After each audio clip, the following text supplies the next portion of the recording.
Bienvenue sur EventCheck, le rendez-vous des commerciaux événementiels. Ici, on part à la rencontre de personnalités de notre secteur qui nous racontent leur parcours, mais surtout leur savoir-faire et leur vision. Je vous propose, grâce à notre conversation, de booster vos connaissances et inspirations sur notre métier aux 1001 facettes. Si vous vous reconnaissez dans cette description, que vous débutiez ou que vous soyez confirmé, je vous invite à vous abonner car ce podcast va devenir votre meilleur allié. Ce podcast est rendu possible par BookingCheck, l'event management software que j'ai lancé pour permettre aux commerciaux événementiels de s'équiper d'une boîte à outils moderne et performante pour libérer le potentiel de leur établissement.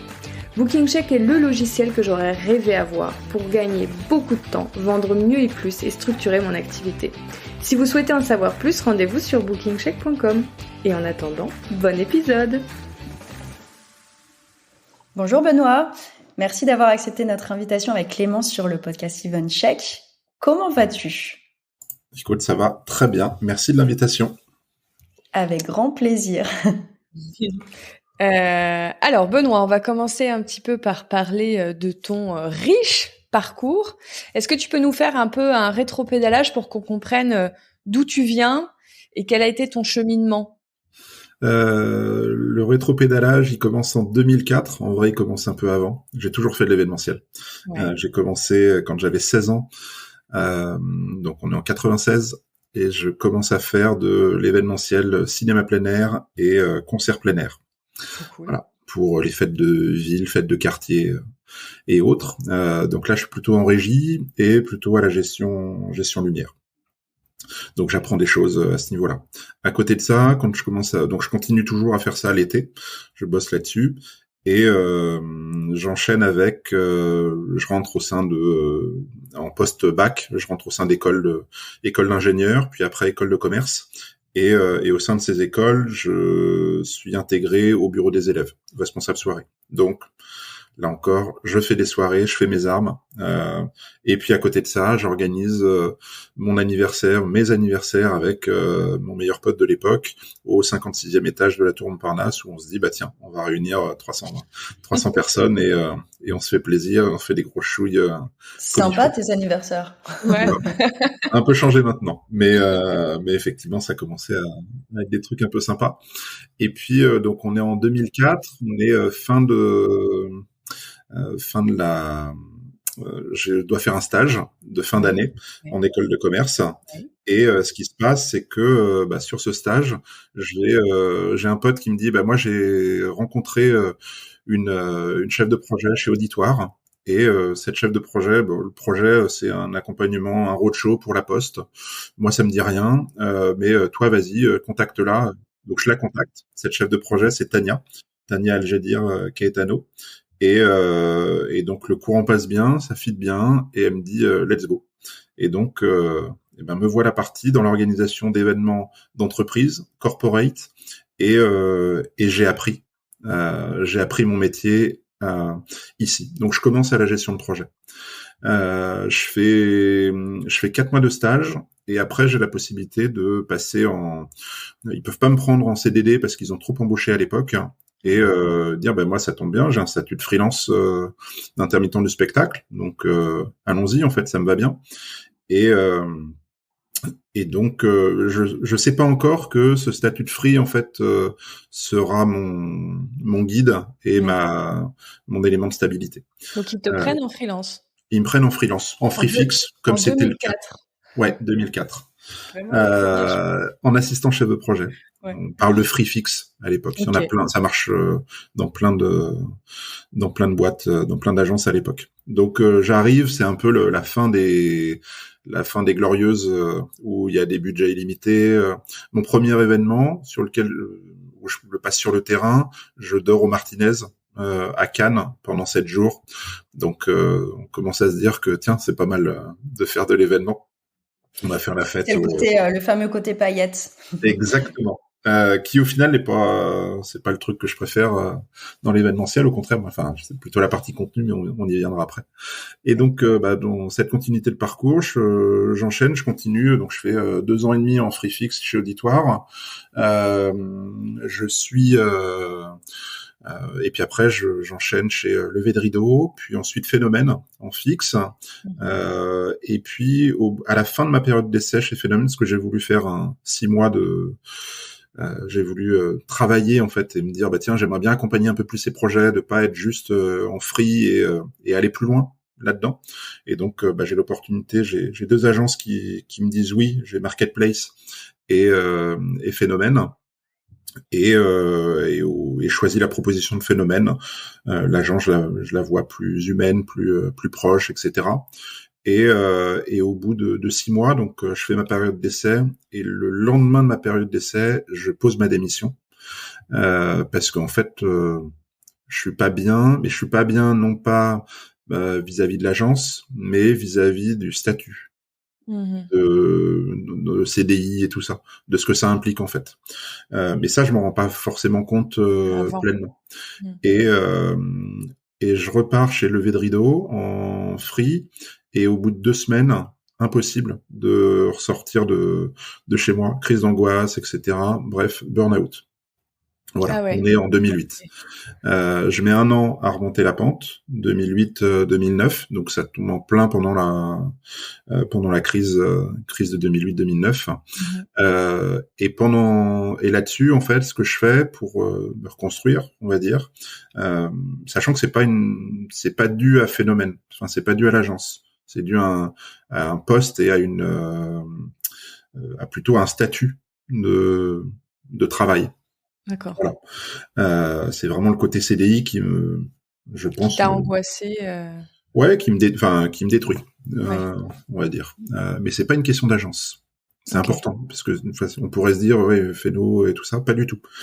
J'ai très très bon contact avec eux. Je continue de travailler avec eux encore aujourd'hui, mais à l'époque, c'est vraiment ce statut qui va pas. Et en fait, je me pose des questions de, ok, comment est-ce que je peux être plus mieux, et pour être mieux, je peux pas être mono-client, je peux pas être mono-sujet, j'ai besoin de faire plus de choses, d'avoir plus de cordes à mon arc, et c'est ce que j'ai aujourd'hui en fait. J'ai un paquet de cordes à mon arc, et je veux pas avoir de problématiques. Enfin, je veux avoir de la liberté, voilà. Et donc vis-à-vis de cette liberté-là, je vais dire ok, qu'est-ce qui me plaît? La conception. J'ai pu tester ça chez Phéno, et j'ai adoré en fait.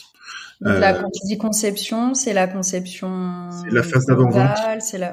Ouais, phase d'avant-vente sur l'événement, réponse à appel d'offres, conception de la recommandation par rapport au brief que les clients vont pouvoir sortir. Toujours dans un domaine très corpo, convention, séminaire, lancement de produits, etc. Moins grand public, moins luxe et autres, c'est moins des choses qui m'intéressent.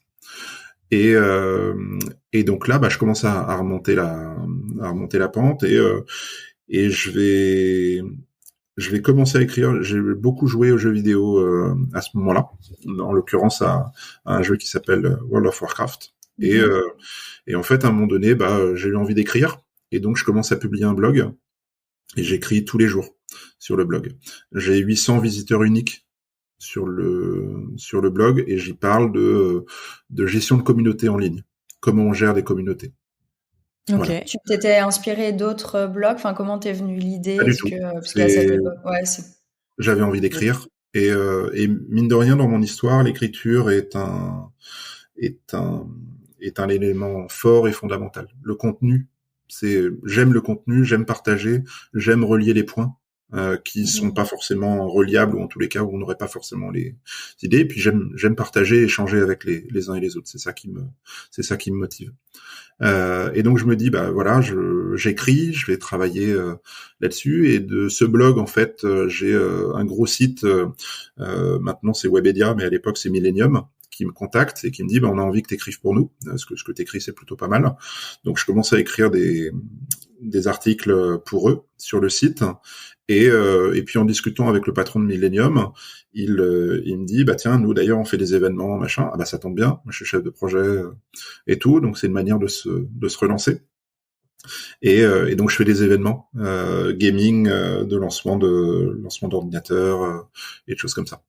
À côté de ça, je développe la partie conception. Je me dis quand même après ces événements, bah non, en fait, la gestion de projet, c'est quand même moins ce qui me passionne.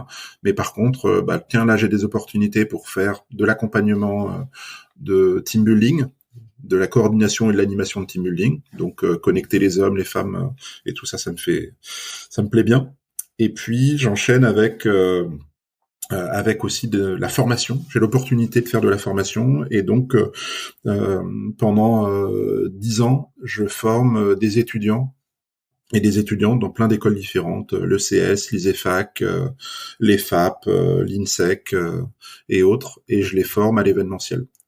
Ça représente dans mon activité à peu près 700 étudiants par an. Ça représente presque 800 heures de cours, ce qui est beaucoup. Et à côté de ça, j'ai mon activité de réponse à appel d'offres que je fais quand j'ai pas cours et le soir, la nuit et tout ça, parce que j'aime travailler. Voilà. Ça se ressent, hein. On parlait de couteau suisse avec Clémence quand on évoquait cet échange avec toi. En fait, si on résume aujourd'hui, t'es donc concepteur-rédacteur.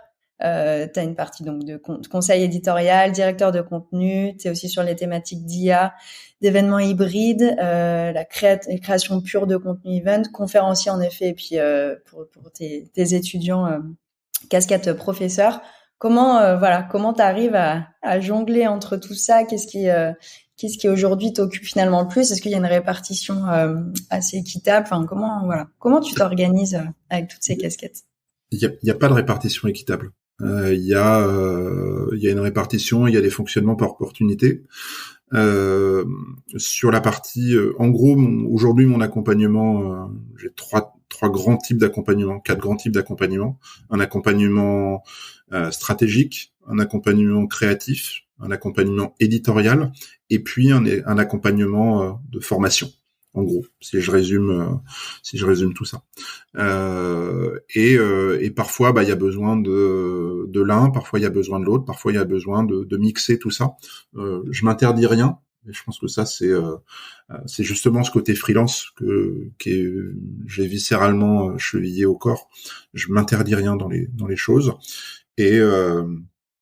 Et à côté de ça, j'essaye aussi de me laisser du temps avec ma femme et mes filles, parce que je suis papa de jumelles qui ont presque 5 ans. Donc ça occupe aussi une bonne plage. Je bosse beaucoup la nuit. C'est-à-dire que ma journée, je m'arrête, je commence à 8h45 après les avoir déposés à l'école et ensuite je vais enchaîner jusqu'à 17h30 pour pouvoir les récupérer. Et je m'arrête de 17h30, 17h45 et je reprends à 21h une fois qu'elles sont couchées sur le boulot et sur les trucs qu'il y a à écrire. Sur la partie écriture d'articles par exemple, de posts que je publie tous les jours de la semaine, je vais me programmer des sessions et en fait j'ai une organisation c'est hyper rapide d'écrire un post. C'est-à-dire une fois que j'ai l'idée, en 5 minutes, 15 minutes, le post il est écrit en fait. Donc j'y passe pas des heures. Le temps le plus long pour moi, c'est de créer la miniature et de répartir sur les réseaux. Mais c'est pas tant l'écriture, parce qu'en fait l'écriture c'est comme un muscle. Et donc en fait, ce muscle-là, je le travaille tous les jours, que ce soit d'un point de vue conception, d'un point de vue éditorial ou d'un point de vue écriture pure. Toi, tu penses que quelqu'un qui n'a jamais écrit de contenu et qui commence à s'y mettre et qui essaye d'être régulier va voir ses compétences monter? Ouais, son problème, à partir du moment où il va s'inspirer aussi de ce qui se fait à côté. Moi, je lis beaucoup. Je lis énormément. Pour l'anecdote, je dois avoir peut-être sur mon ordi principal, je dois avoir peut-être 800 onglets d'ouverts sur mon poste. Alors après, ils sont désactivés j'ai un petit logiciel qui me permet de les désactiver pour pas bouffer de bande passante, d'énergie et autres. Mais en tous les cas, c'est tout un tas d'idées en fait et d'éléments qui me permettent. Je suis très visuel et donc je vis les choses par image et je les conçois. Je les conçois en images. Et donc en fait, j'ai besoin de pouvoir imprimer ces éléments-là de manière rapide. Mais ouais, pour répondre à la question, tout le monde peut se mettre au contenu. Et moi, je pense que tout le monde devrait se mettre au contenu. Le contenu, c'est l'élément clé d'un événement. C'est l'élément clé de la vie, en fait, être capable de transmettre ce qu'on a envie, de raconter les histoires. Et il y a plein de choses. Je pense que plus on partage, plus on échange, plus on se met en...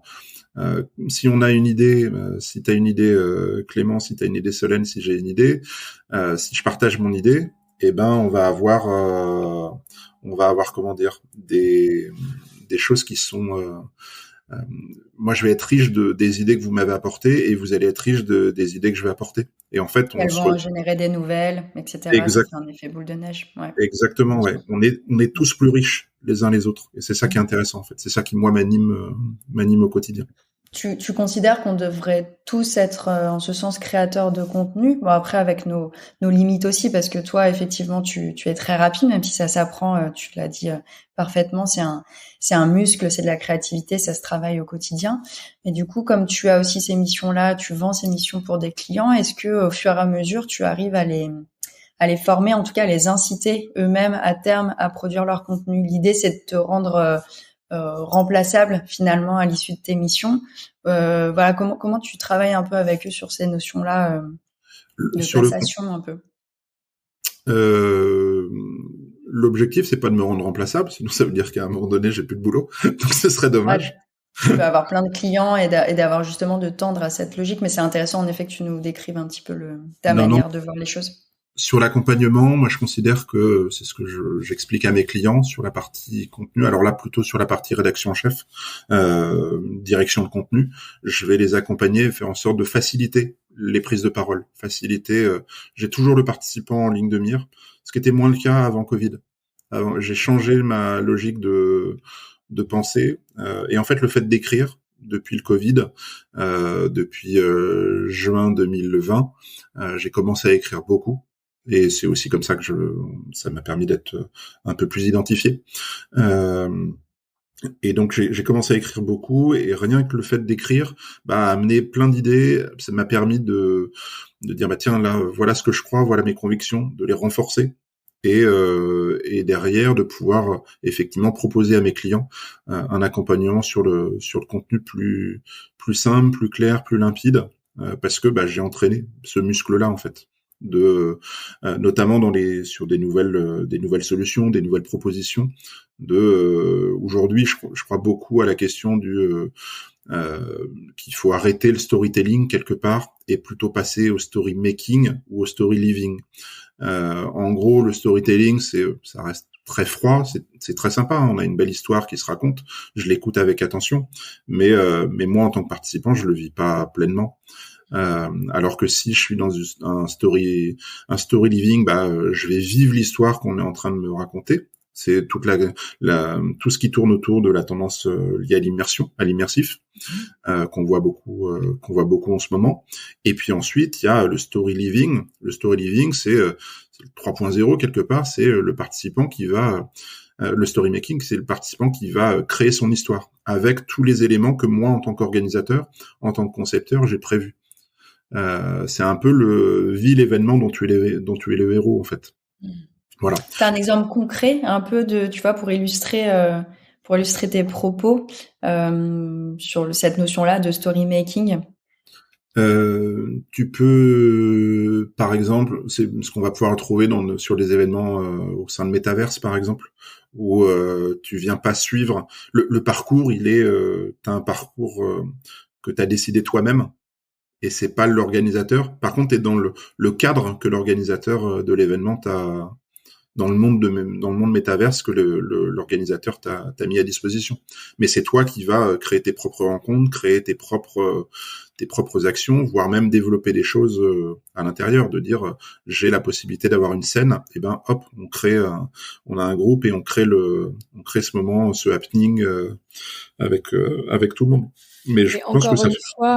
comme l'a très bien fait les jeux vidéo, pour ceux qui n'ont pas forcément d'imaginaire autour du métaverse qui nous écoutent, on le connaît depuis des années, quelques années déjà dans les jeux vidéo. On peut être avec ses lunettes et dans son salon et être un personnage et d'être dans un monde complètement différent. Ouais, exactement. C'est exactement ça. Je pense que l'événement a beaucoup de choses à aller regarder du côté des jeux vidéo. Aujourd'hui, quand on parle métaverse, par exemple, on a des expériences qui sont pas très abouties, qui sont pas très intéressantes, pas autant qu'elles devraient l'être. Euh, C'est encore le Après, si on début. parle de monde virtuel et d'immersion, on a des choses, par exemple, je pense à Notre-Dame éternelle, où là, qui est une expérience immersive, où on va pouvoir tester, ou le Grand Palais immersif, ou autres, qui sont des expériences qu'on peut tester sur Paris, qui pour le coup sont hyper intéressantes et hyper stimulantes dans l'approche, dans la construction de l'histoire et tout ça. C'est ça qui va être Ouais. intéressant. T'as dit quelque chose qui appelle ma curiosité. Tu as dit j'ai changé un petit peu mon angle entre avant et après Covid. Tu as dit après Covid, je suis beaucoup plus concentrée sur le participant. Avant, c'était quoi? Avant, j'étais concentré, d'un point de vue accompagnement et même d'un point de vue construction, j'étais concentré sur les speakers et l'organisateur. Aujourd'hui, je suis persuadé que le participant, il a pris le pouvoir davantage. Ça s'est très vu sur les événements digitaux, c'est-à-dire que les événements digitaux, ils nous ont obligés à accélérer le rythme de l'événement, le rythme des prises de parole, avec de travailler sur du multiformat. Là où on pouvait avoir des formats qui étaient beaucoup plus longs et un peu plus chiants en fait. Si je pense qu'il y a l'événement B2B, il commence à avoir davantage de porosité vis-à-vis de l'événement B2C, avec des choses plus spectaculaires, plus impliquantes, plus sympas à suivre. Et c'est en ça que je dis que les participants, ils ont pris le pouvoir, c'est-à-dire que ils veulent vivre des choses qui vivent dans la vraie vie, en tous les cas d'un point de vue corporate ou B2B. D'accord. Donc, Donc pour toi, il y a un vrai, comment je pourrais dire, il y a un grand virage qui est en train d'arriver dans l'événementiel B2B. ouais, pour moi, le virage, il est déjà là, en fait. Ouais, Mais, on est en plein virage. exactement. Ouais. Alors après, est-ce que tout le monde a réussi à prendre conscience de ce virage-là? Je suis pas sûr. On est là pour ça. Tu l'as dit tout à l'heure. Plus on partage de contenu, plus on s'enrichit. Exactement. Moi, c'est ce que j'essaie de partager régulièrement sur LinkedIn tous les jours. Et je vous invite tous à suivre Benoît, chers auditeurs, parce qu'il y a plein de sujets intéressants rendus très faciles à comprendre. Même n'ayez pas peur. Allez suivre ce qu'on vous raconte Benoît, parce que ça va vous donner plein d'idées et vous allez tout comprendre. Donc ce sera pas frustrant. Merci. Non, mais effectivement, le but de l'écriture, c'est d'arriver à partager et de rendre facile des concepts qu'ils sont peut-être un peu moins et qu'on arrive à changer, en fait. Aujourd'hui, moi, je crois qu'on fait un métier d'artisan de manière artisanale. J'en suis convaincu. Avec tout ce que ça implique de positif et de négatif sur le côté artisanal. Aujourd'hui, on n'utilise sans doute pas assez, on n'exploite pas assez les outils pour faire en sorte que notre métier il puisse se faire de manière un peu plus industrielle quelque part. Et c'est pas un gros mot d'industriel, de manière automatique sur certaines choses. Il y a là si on regarde, il y a eu plein de pertes de talents. Parce que on fait des tâches qui sont pas très intéressantes, on n'est pas forcément très bien payé ou très bien reconnu par rapport aux tâches qu'on est en train de faire.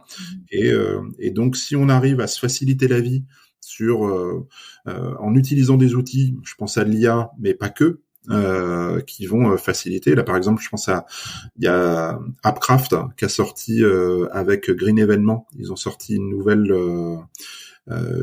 fonctionnalité, c'est-à-dire la capacité de récolter les infos carbone et d'avoir un calculateur carbone de manière automatique directement via la plateforme. Et ça, en fait, c'est hyper intéressant parce que on demande plus au chef de projet de tout gérer, mais on demande ça se fait de manière automatique. Alors après, il y a il peut y avoir des petits écarts et tout ça, mais en tous les cas, ça donne des tendances et ça nous aide à améliorer les événements. Et je pense que le deuxième point, il est aussi là quand je parle d'industrialisation, c'est comment on s'améliore concrètement d'un point de vue événementiel. Aujourd'hui, l'amélioration, moi je considère que ce qui ne se mesure pas ne s'améliore pas. Aujourd'hui, combien d'événements mesurent d'organisateurs et tout ça mesurent leur événement, mesurent l'impact de leur événement, mesurent au-delà d'un simple questionnaire de satisfaction. On gère juste du qualitatif versus du quantitatif réel, en fait. On est sur les personnes qui nous disent des choses, mais entre ce qu'elles nous disent et la manière dont elles ont consommé l'événement, c'est des choses qui sont parfois complètement différentes. Donc, je pense qu'il n'y a pas forcément une prise de conscience encore de la part des organisateurs de cette importance-là, en effet, et surtout de la manière comment définir vraiment ces indicateurs. Quels sont-ils? Comment, et si on les détecte, comment après on va les servir de cette manière récupérée pour améliorer des process, etc. Je pense qu'il y a un flou en effet autour de tout ça. Qu'est-ce qui, selon toi, là globalement, tu abordes en effet un décalage, le fameux la manière d'un artisan artisanal, mais qu'est-ce qui finalement, selon toi, justifie ce décalage-là, en tout cas cette lenteur sur notre secteur de prise en considération de ces nouveaux outils, de l'IA, etc. Qu'est-ce qui ferait finalement aujourd'hui qu'on vienne accélérer ça? Est-ce que c'est un état d'esprit qui est pas encore prêt finalement? Ouais, je pense qu'effectivement il y a cette question d'état d'esprit, il y a cette question aussi on est sous l'eau. Et combien de chefs de projet ou autres arrivent à avoir du temps pour s'inspirer, pour prendre du recul sur ce qu'ils font et tout ça. Je pense que pas assez, y compris les freelances, hein, que ce soit en fixe ou en free. Oui. Et je parle pas que des chefs de projet, je parle de tout l'écosystème. Et je pense aussi qu'il y a un enjeu. L'événementiel aujourd'hui, il fonctionne en réaction et il fonctionne pas en action. On réagit à ce qui nous arrive. Appel d'offres, etc. Mais on va pas. Mais on va pas au devant ou pas assez en tous les cas. C'est peut-être 3, 5, même pas 5%. Là où on devrait venir proposer, faire plus de pédagogie sur les possibilités d'événements, sur comment les événements ont changé, sur ce que ça veut dire parce que là on réagit à des briefs qui nous sont donnés, mais si les annonceurs ils ont pas la connaissance de ce qui se fait de nouveau et tout ça, on va répondre à un brief contraint. Et si on répond à côté, on va nous dire, non, c'est à côté. Oui, mais en fait, la réponse, c'est bien celle-là. C'est bien ce pas de côté dont vous avez besoin. Parce que votre brief, il répond pas aux enjeux qui sont les vôtres, en fait. Vous n'avez pas la bonne analyse. Donc là, il y a des enjeux de conseil. Et je pense qu'il y a aussi un enjeu d'intégrer davantage de R&D au sein de l'événementiel, de recherche et développement, de recherche pure. Moi, dans ce que j'ai écrit un post sur l'événementiel quantique. Donc ça peut surprendre. On peut se dire c'est un peu. C'est pour ça que je disais qu'il faut pas avoir peur d'ouvrir tes articles. C'est ça. Mais derrière, quand je parle d'événementiel quantique, je parle de choses qui sont très concrètes. De comment, ok, qu'est-ce que ça pourrait être, et qu'est-ce que c'est aujourd'hui en fait. Est-ce qu'on a des possibilités pour le faire? Et il y a quelques possibilités pour le faire, pas toutes. La technologie est pas encore tout à fait là, mais il y a plein de techno potentiels. Et donc en fait, c'est comme si on se privait de possibilités pour porter plus loin notre métier et surtout les expériences qu'on propose aux participants. Et puis j'allais dire, on n'est pas toujours obligé de faire ça seul. Vous pouvez aussi, ça peut être l'objet d'un collectif sur une typologie d'acteurs du marché. Je pense à nouveau à mes lieux événementiels ou aux hôteliers ou etc. qui souvent ont des associations, des clubs, etc. Ça peut faire l'objet de se regrouper pour pouvoir se financer à plusieurs des poules de réflexion, etc. qui leur permettent d'innover. Ouais, exactement. D'ailleurs, t'en fais peut-être partie, déjà, Benoît, de réseaux comme ça, de collectifs. C'est le cas ou pas? Ouais. Moi, j'ai 2 réseaux. J'en ai un peu plus, mais j'en ai vraiment deux précis, à savoir les freelances de l'événementiel, qui est une association qui regroupe, on doit être 350, presque 400 freelances là. Donc, n'hésitez pas à venir si vous êtes free et que vous bossez dans l'événementiel. N'hésitez pas, ça permet de s'enrichir les uns les autres de se poser des questions sur les conditions générales de vente, de se poser des questions sur là par exemple il y a des free en log qui disent ce serait cool de se monter d'avoir une formation sur Excel pour aller plus loin et sur les automatisations, etc. On a des conférences par des prestats, par des discussions avec des agences et tout ça. Donc ça c'est assez intéressant. Donc ça c'est vraiment freelance au sens large. Et puis moi je suis intégré aussi à un collectif qui s'appelle Cocktail le Free. Et là on est 50, 60, 70 et c'est plutôt les freelances orientés spécialisés dans le contenu. Voilà. Donc, c'est-à-dire qu'il y a de la conceptrice, du rédacteur, de rédactrice en chef, animateur, animatrice, du coach, voilà. Donc, est-ce que, selon toi, aujourd'hui, là, je suis un auditeur, je t'écoute, je me dis oui, c'est vrai que sur les sujets un peu d'innovation dans notre secteur, je suis complètement à côté. Qu'est-ce que je peux faire? Est-ce qu'il y a des formations? Est-ce qu'il y a des médias? C'est quoi pour toi aujourd'hui, si tu devais conseiller quelqu'un, tu lui dirais quoi pour raccrocher le train? C'est une bonne question. En toute humilité, je dirais de me suivre sur LinkedIn et de lire ce que je peux publier parce que ça peut inspirer. Parce qu'en fait, il n'y a pas tant de littérature que ça sur le sujet. Il y a tous les podcasts là qui sont dont le vôtre qui permettent aussi de venir s'inspirer et de prendre de la hauteur. Peut-être pas tant sur la partie innovation quand même. Vous abordez des choses, mais non, nous on n'est pas, on est très axé business au mais, sens large, donc on n'est pas. Mais en tous les cas, ça permet l'innovation purement. Oui, tout à fait. fait. Ça permet quand même de reprendre de la hauteur. C'est en ça que l'innovation, pour moi, c'est pas forcément que l'innovation technique. Ça peut être de l'innovation de management, ça peut être de l'innovation organisationnelle, etc. L'innovation, elle n'est pas que technique, elle est pas que technologique. Non, sur l'Inno, c'est peu de choses. Il y a peut-être suivre le French Event Booster, qui est l'entité de Paris & Co, qui accompagne justement les startups dans l'événementiel avec différentes solutions. C'est de regarder un peu ce qui se fait, notamment lors de la nuit de l'événementiel, organisée par Event République, ou par les Event Awards à Cannes et à Paris. Donc voilà. Mais effectivement, d'un point de vue innovation pure. Et puis après, il faut regarder ce qui se fait à l'étranger. On peut regarder sur des BizBaz,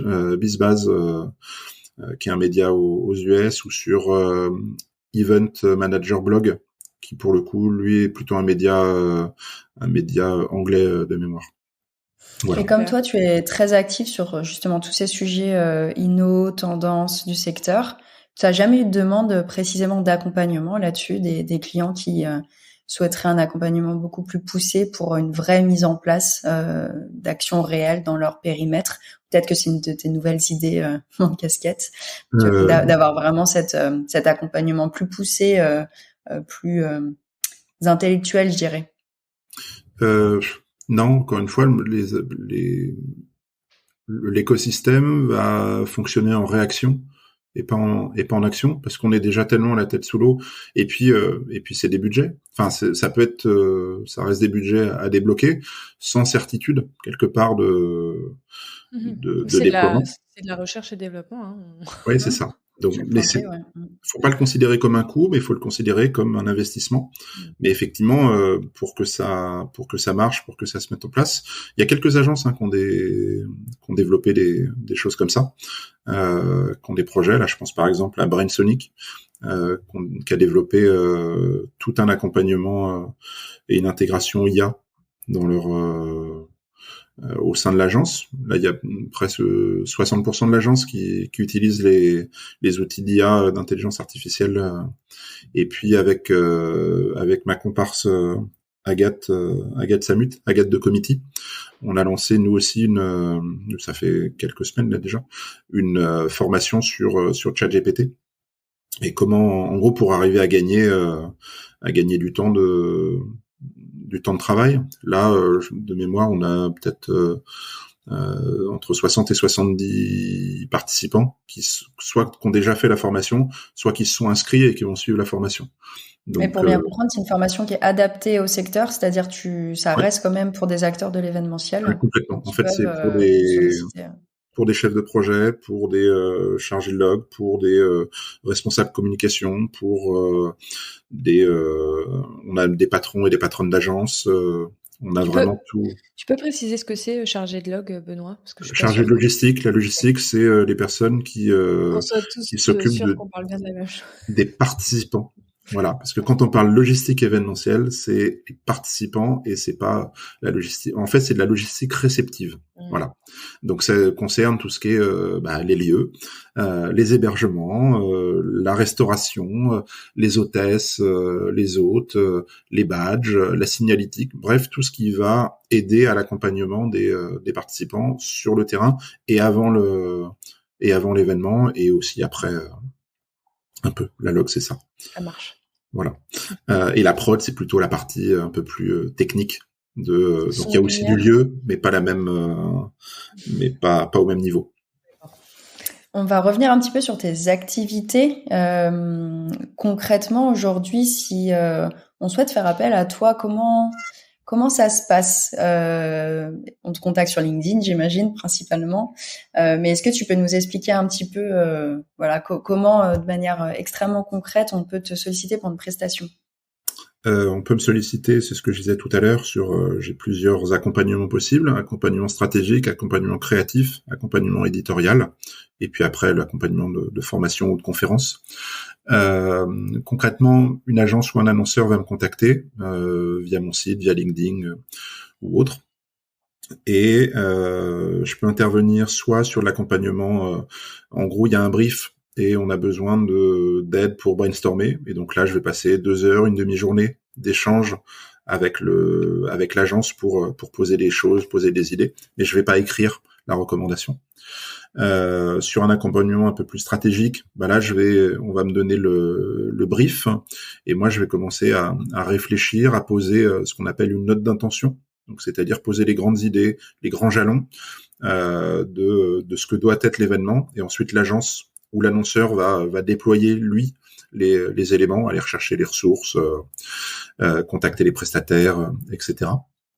Mais en tous les cas, il aura les convictions que j'ai, ce à quoi je crois, comment l'événement doit se construire, une thématique, et puis la traduction réelle événementielle en un déroulé avec des séquences et des choses comme ça, de manière posée.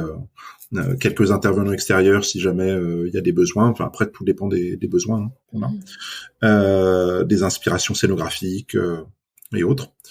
Ensuite, il y a un accompagnement. Donc là, on est toujours sur l'avant-vente, sur la partie appel d'offres. Je vais accompagner sur l'écriture complète de la recommandation. Donc, je prends de la prise de brief jusqu'à la présentation client, en passant par le brief et le drive des scénographes, des graphistes et autres. Et moi, je mets tout mon réseau en fait à contribution. Ensemble, on est plus fort. Voilà, clairement. Et on va plus vite. Et en fait, une fois que le projet est gagné, alors parfois j'accompagne juste le projet en amont, parfois je l'accompagne juste après en éditorial. Je vais accompagner dans la structuration du déroulé, l'éditorialisation des messages, qu'est-ce qu'on dit, à quel moment, comment on travaille le séquençage, et puis ensuite je vais rentrer dans une logique de un accompagnement éditorial. Et donc là, je vais échanger avec les intervenants et je vais les accompagner dans l'écriture de leur intervention. Voilà, j'écris leurs mots, j'écris pas les miens parce que c'est pas moi qui suis sur scène, mais je les écoute et je retranscris et je restructure avec leur sensibilité par rapport aux enjeux de l'événement, aux messages. Je m'assure que les messages qu'on a envie de passer soient les bons, en tous les cas qu'ils soient bien là par rapport à ce qui a été décidé et que ce soit bien dynamisé et bien compréhensible pour les participants, et surtout faire en sorte que pendant l'événement, ils s'ennuient pas et ils aient envie de s'engager. Parce que je pense que l'événement, c'est un point de passage, c'est pas une finalité en soi, et l'événement, il doit mettre en mouvement, il doit mettre en réaction, il doit mettre en conversation les participants avec les différentes entités, que ce soit entre eux ou avec l'ADG, avec le COMEX et tout ça. Voilà. Okay. Et en typologie de clients, pour un petit peu comprendre, tu parles beaucoup d'appels d'offres, donc j'imagine c'est plutôt des agences ou des organisateurs plutôt d'ampleur, ou peut-être que je me trompe. Est-ce que tu peux nous détailler peut-être un petit peu en typologie et puis en périmètre aussi d'action? Est-ce que t'as des clients qui sont sur toute la France? Est-ce que t'en as même peut-être en Europe? Voilà, que tu nous Mes clients sont principalement en France, Paris et en région. Voilà, il y a pas c'est aussi bien des toutes petites agences avec 1 ou 2 salariés et à des agences beaucoup plus grosses qui font 150 ou 200 personnes. Dans mes clients là sur les récemment, je vais travailler pour des agences comme Win-Win, comme Futur Simple, comme CCE Organisation, comme Magic Garden, comme Creative Spirit, comme Double 2, comme Hopscotch, comme Phénomène, comme Brainsonic, comme American Express. Donc il y a de tout en fait, et c'est ça en fait qui me plaît moi, c'est la richesse, mais surtout l'important c'est les qualités humaines qu'il y a au sein des agences, parce que avant tout je m'engage sur avec des femmes et des hommes sur les projets. Et après, il faut que le projet il soit intellectuellement intéressant. Mais voilà. Et effectivement, c'est plutôt donc c'est tout type d'entreprises du CAC 40 à des entreprises plus modestes qui ont 150 salariés. Là, j'accompagne une entreprise qui a 75 000 personnes en nombre de salariés. Donc ça commence à faire sur des événements qui peuvent être très grands ou très petits, des événements jusqu'à 8000 personnes, en allant avec des budgets à 9 millions d'euros ou des budgets beaucoup plus restreints avec des budgets à 50 000. L'important pour moi, c'est l'adaptation et c'est que le projet soit intellectuellement sympa. Ou que les personnes. Oui, ça doit être un critère important pour toi, j'imagine, puisque tu dois être régulièrement sollicité. T'as, j'imagine, un filtre un petit peu. Comment est-ce que tu as déjà eu des projets sur lesquels tu t'es pas positionné justement parce qu'il y avait un des paramètres qui te semblait pas compatible avec ta manière de fonctionner? Oui, tout à fait. Voilà. D'un point de vue RSE, d'un point de vue engagement, d'un point de vue impact, il y a des projets comme des projets pour Total, par exemple, sur lesquels je vais éviter de me positionner. Des secteurs type luxe, cosméto. La cosmétologie, c'est des choses qui m'intéressent moins. Voilà.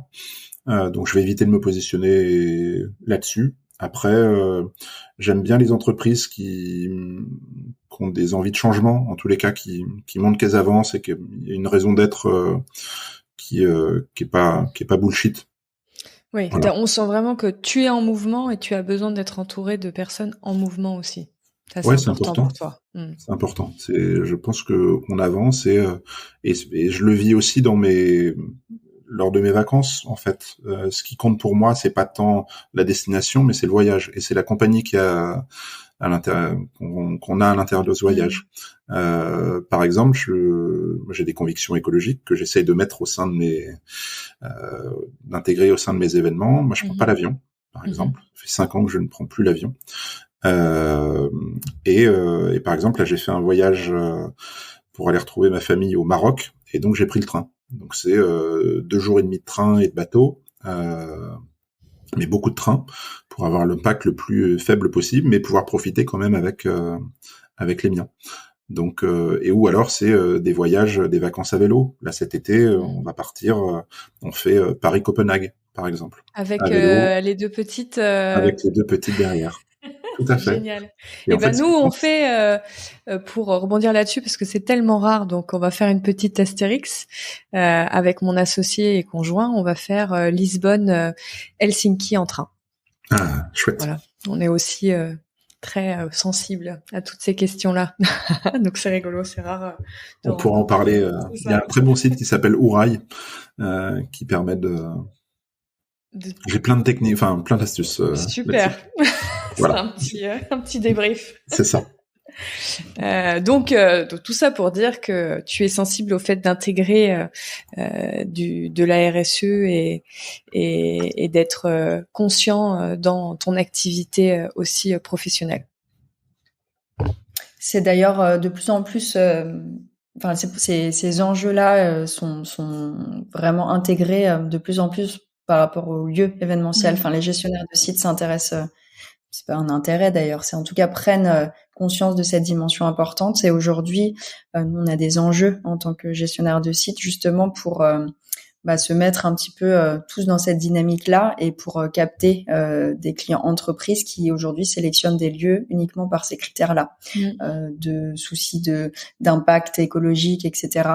Donc tout ce que tu partages, Benoît, ça va aussi dans le sens nous de notre cible, je dirais, avec Clémence, en tout cas nos interlocuteurs directs, nos auditeurs principaux. Ouais. En fait, c'est le sens de l'histoire. En fait, on peut pas faire différemment. Et si l'enjeu c'est 2 tonnes, la question c'est comment on fait, sachant que l'événement il a forcément un impact qui est.